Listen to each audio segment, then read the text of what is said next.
This year is the 50th anniversary of the establishment of the National Housing Trust, an agency of the government of Jamaica that was created out of the vision and commitment of Prime Minister Michael Manley in the 1970s. Over those 50 years, the National Housing Trust has been responsible for the building or financing of over 300,000 homes, touching the lives of over 1 million Jamaicans.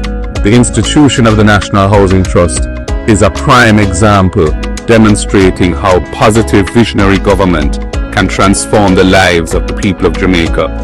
Housing being such a critical need and being such a difficult thing for persons who don't have the necessary financial backative to do it on their own, how they can become owners of a piece of the rock. The NHT has enabled that for so many Jamaicans.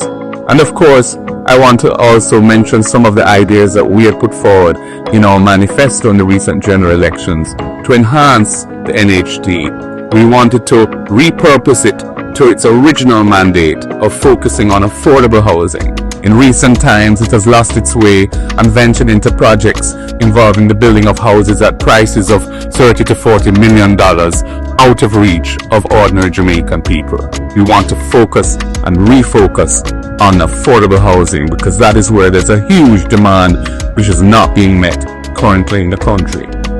We want to stop the annual removal of $11.4 billion each year from the NHT to fund the budget. This has been going on for over a decade now, and it was originally implemented when we were in the most onerous IMF agreement to try and get the public debt down.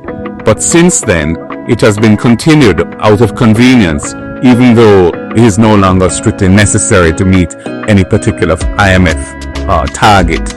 We want to stop that $11.4 billion annual extraction because it is weakening the financial base of the NHT. We want to use the NHT to provide opportunities for more young people to become owners. We want to establish a fund within the NHT to give grants to first-time buyers of $500,000 to help them meet the deposit and become an owner of the property that they have a dream to own. We also want to make the terms of lending for public sector workers more attractive, and we had a number of proposals designed to do that. And of course, to make houses more affordable, we were going to not charge in the price the value of the land itself, and that would have removed a substantial and meaningful portion of the cost of buying the house and made the house more affordable for the people of Jamaica. These are just some of the things that we had in mind. The rent-to-own scheme for those Jamaicans who are in the informal economy, self-employed, and can't produce a formal pay slip to prove their income and are presently not eligible to qualify for a mortgage.